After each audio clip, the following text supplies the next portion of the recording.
If you disabuse yourself of hate, then you would know that African sexuality has always been diverse. What the global village has done through the internet is simply to unveil this for us. You don't want to miss the interesting conversations on Demystifying the African Sexuality Podcast.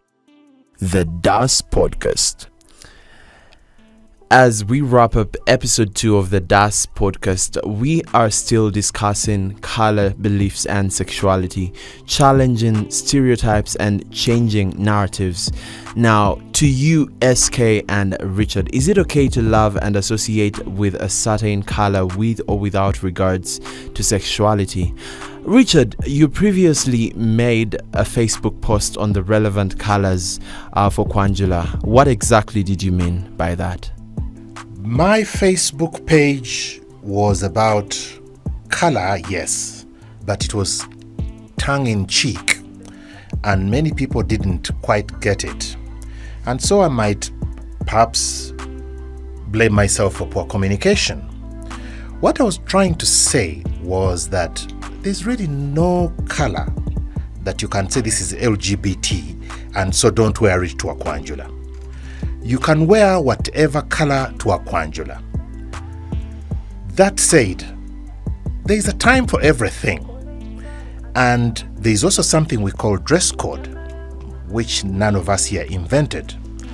Traditionally, Kwanjula was a world where we wore black, gray, navy blue, brown. Brown was pushing it, but that was still okay.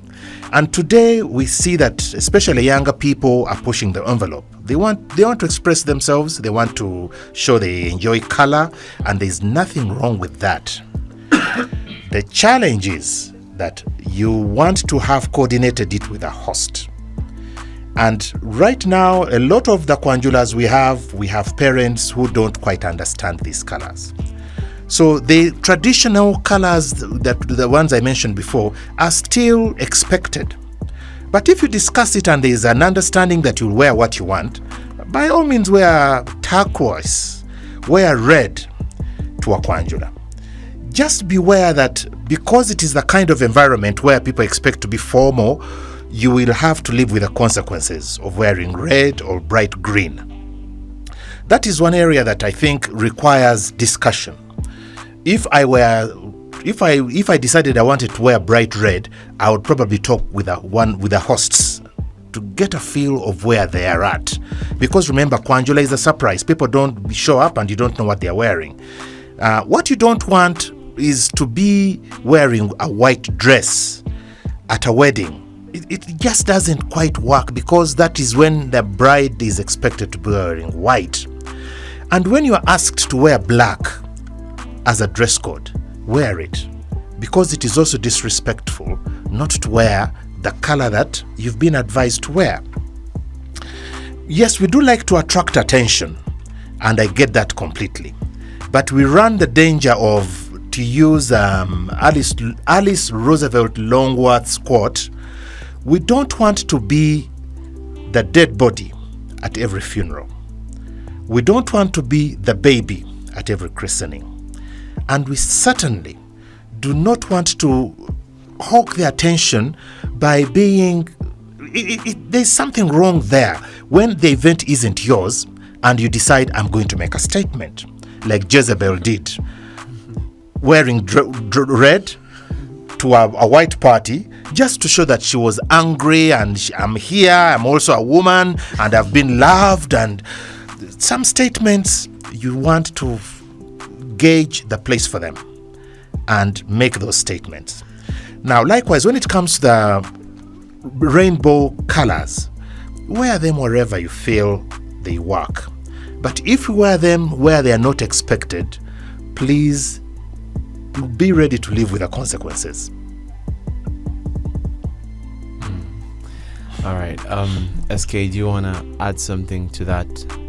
I'm really very sorry, but it's very funny on my side.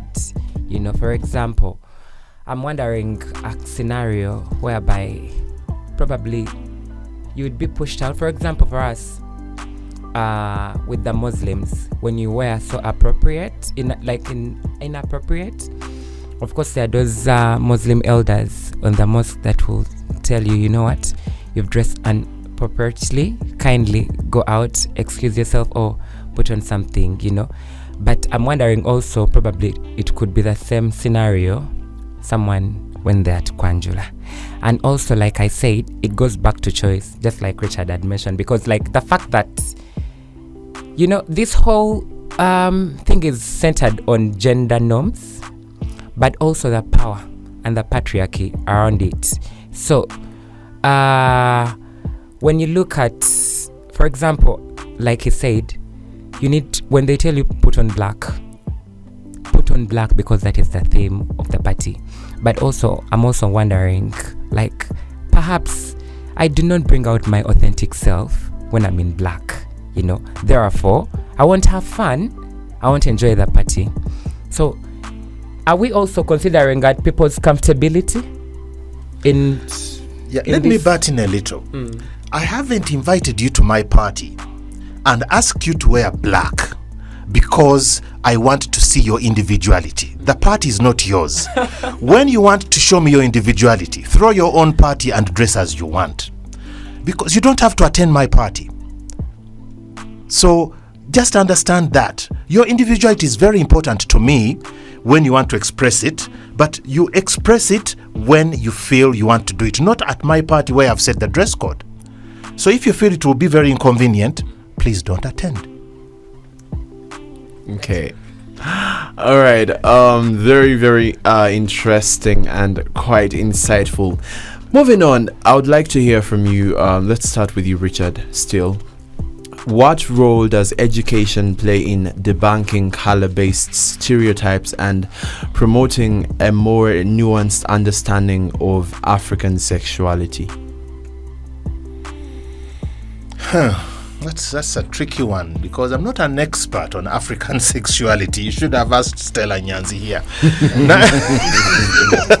Yes, and Sylvia Tamale. Nonetheless, what I'm thinking is that we really have to look at how we raise children and go back to how we raised them, because it seems to me we are losing it on the altar of trying to conform.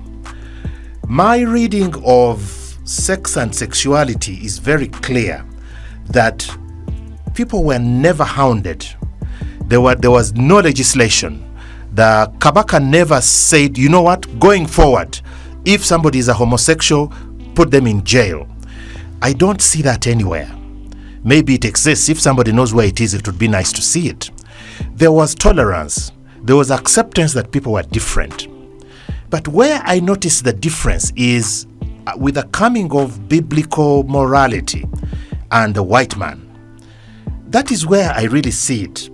That now we were told not only were our religions sinful, but everything that we had tolerated. We tolerated praising behind our homes. Religion was private. Now that was sinful. You had to go and praise with hundreds of other people, and you had to read the Bible a certain way, and even our idols suddenly became satanic. But we exchanged the satanic idols, quote unquote satanic, that we had for the idols that the white men brought. The incense was not original. Fire, when we were praising, was not original. We all had all these things. And in that light, that is where I'm a bit concerned, that we were tolerant people. We did not kill people for who they were.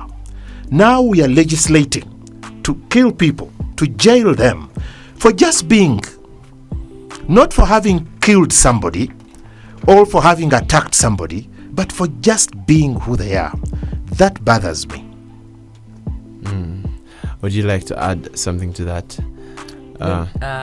He really brought it clearly in a very good perspective. All right, let me start with you as we wrap this up. SK, how can we encourage the LGBTQ individuals and other people to celebrate, associate with the colors without prejudice and their identities?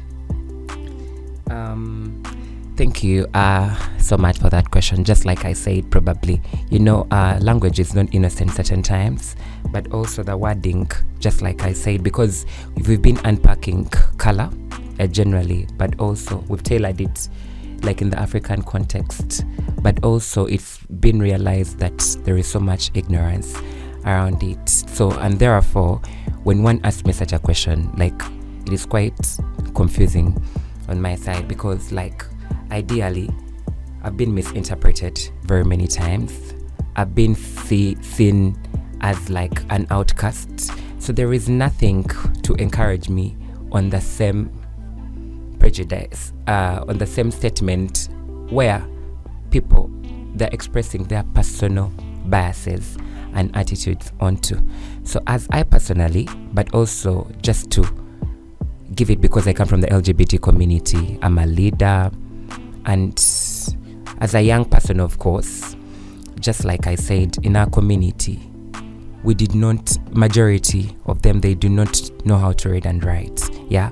So the level of the illiteracy in our community is quite rampant. And therefore, when you try to unpack certain information, there is a way how people will take you simply because of their ignorance, but also the bureaucracy that is associated around it. So my call is, just like as a leader, and also this platform, it has given me also a sense of like a clear sense of direction on what color is, to really triangulate it into that aspect. So there is more need in supporting the young people, but also not only the young people, but the LGBT community, on giving proper information that is sufficient, but also that is up to date in regards to color,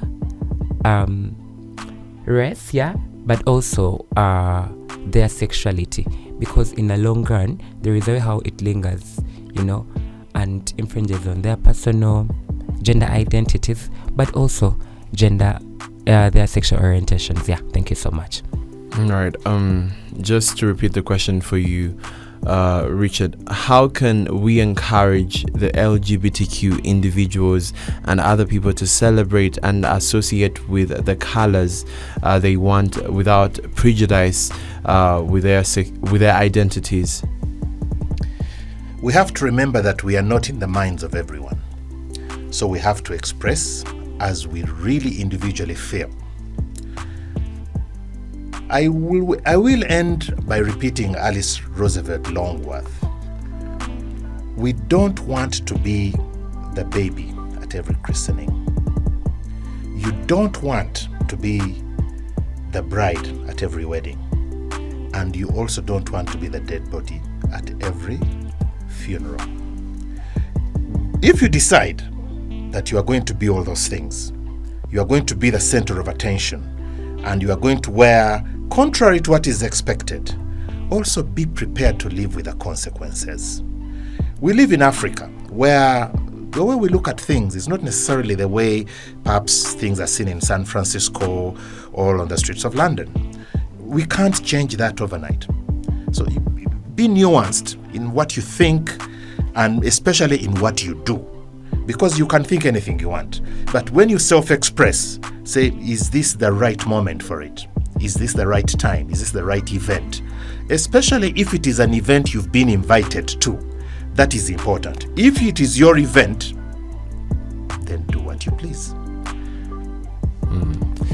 All right, that has been it for today, and this has been episode 2 of the DAS podcast, talking about color beliefs and sexuality, challenging stereotypes and changing narratives. Now, make sure that you subscribe and follow. And episode 3 will be about gay tax. Now, this is a very interesting topic that I can't wait to see how it's gonna play out. See you next time.